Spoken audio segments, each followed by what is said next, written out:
Chris Barrett will be taking over as Productivity Commission Chief, with Treasurer Jim Chalmers saying that his new appointment would help implement a reform agenda to get productivity growth going again.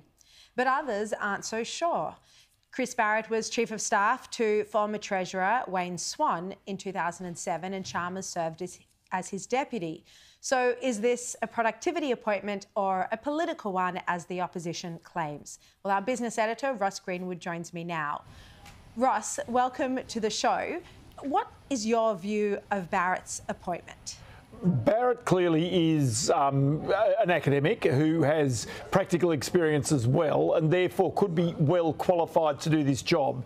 But the one thing that a productivity commissioner has got to be is highly independent of government. And the reality is that Chris Barrett has worked very deeply with the current Treasurer and indeed inside the Labor Party. Now, that's not to say he's the only one, because the current productivity commissioner did work as a staffer for the Liberal government as well. So, it really does go, around.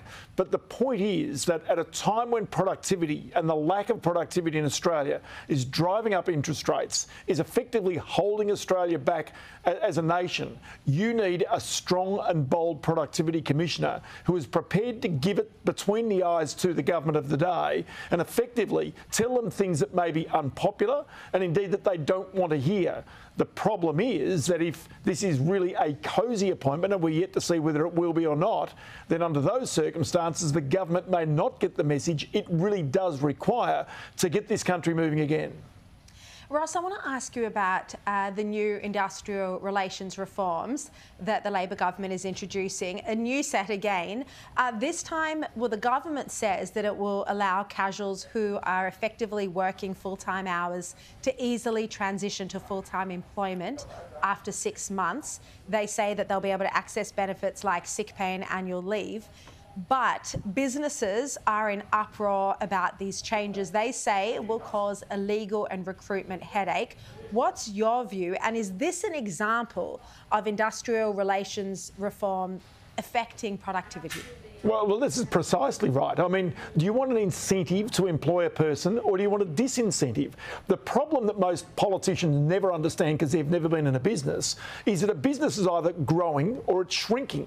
And so while you need core staff that do the key jobs for you, and remember they're valued members of any business, you also at the edges need staff that may be able to be moved in or out, and that's where your casual workforce comes in.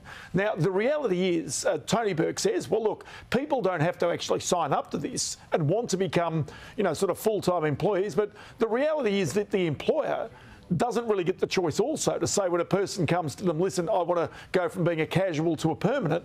Well, you don't get the choice as the employer to say, well, actually, sorry, I'm going to let you go altogether.